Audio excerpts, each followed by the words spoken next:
हम सब अक्सर सोचते हैं कि भाई धन, सफलता और खुशी पाने के लिए नए नए तरीके खोजने होंगे।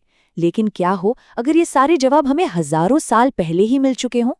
आज हम संस्कृत की कुछ प्राचीन कहावतों, जिन्हें सुभाषित कहते हैं, उनमें छिपे ज्ञान को सामने लाएंगे और देखेंगे कि वो आज की जिंदगी में भी कितने काम के हैं।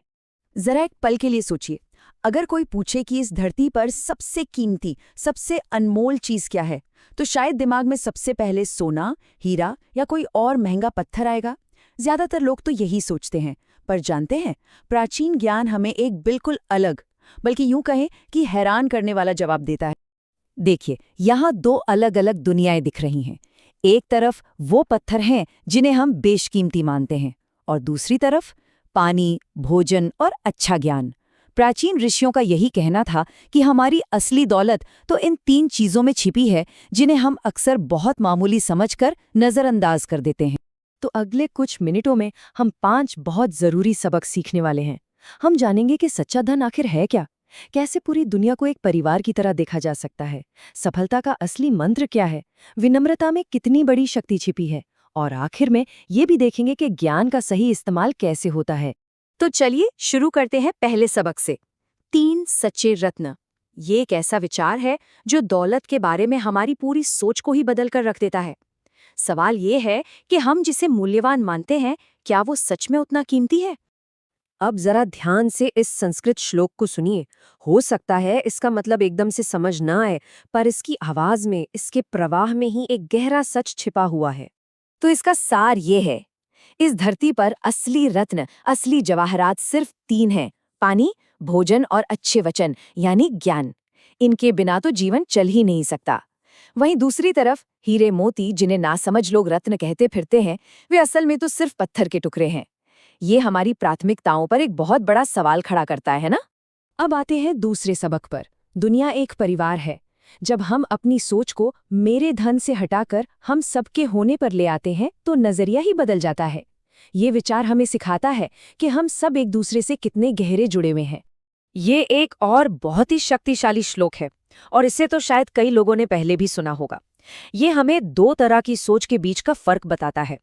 एक वो जो हमें बांधती है, और दूसरी वो जो हमें आजाद करती है। इस तस्वीर में छिपी भावना को महसूस कीजिए। ऐसा लगता है जैसे पूरी पृथ्वी एक ही चेतना में समाई हुई है। ये दिखाता है कि सब कुछ एक दूसरे से जुड़ा हुआ है। ये सिर्फ एक खूबसूरत ख्याल नहीं, बल्कि जीने का एक तरीका है। इसका सीधा सा मतलब है, पूरी पृथ्वी एक परिवार है। ये एक बहुत गहरा कथन है। ये हमें सीमाओं, मतभेदों और अलगाव की भावना से ऊपर उठकर एकता को अपनाने के लिए कहता है। ये श्लोक यही तो बताता है कि जिनकी सोच छोटी होती है, वो लोग ये मेरा है, वो पराया है के जाल में ही फंसे रहते हैं। लेकिन जिनका दिल बड़ा होता है, जो उदार चरित्र के होते हैं, उनके लिए तो ये सारी दुनिया ही उनका अपना परिवार है। और अब हमारा तीसरा सबक, सफलता का सूत्र।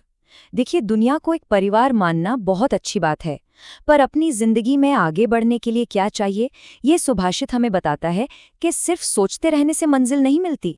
ये सुभाषित हमें एक कड़वा लेकिन जरूरी सच याद दिलाता है। वो ये कि कोई भी काम सिर्फ सोचने या इच्छा करने भर से पूरा नहीं हो जाता।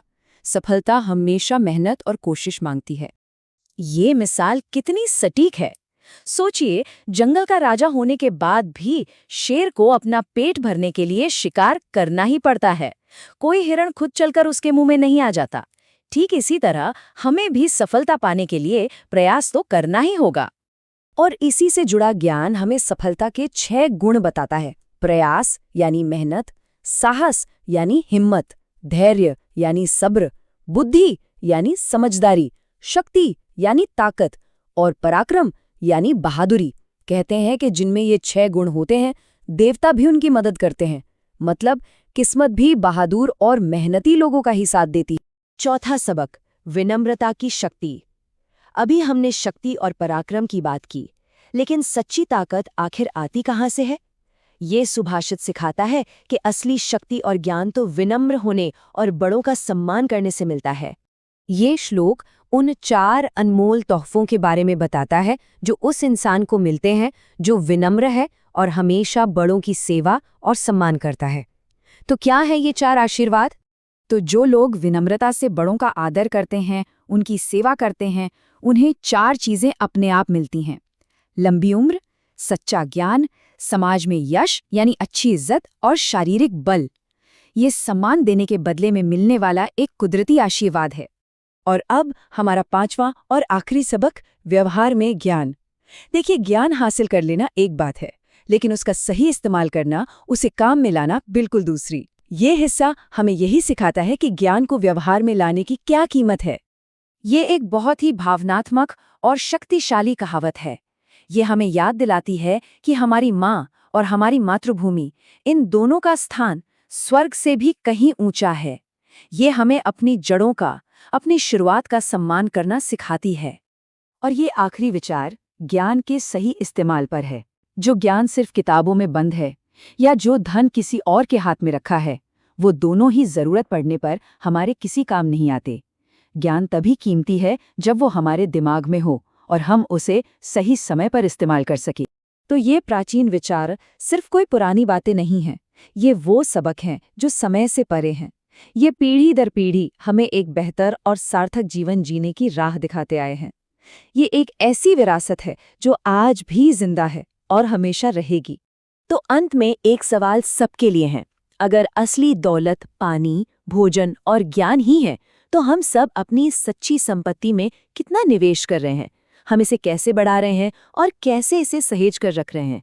इस पर विचार जरूर करना चाहिए।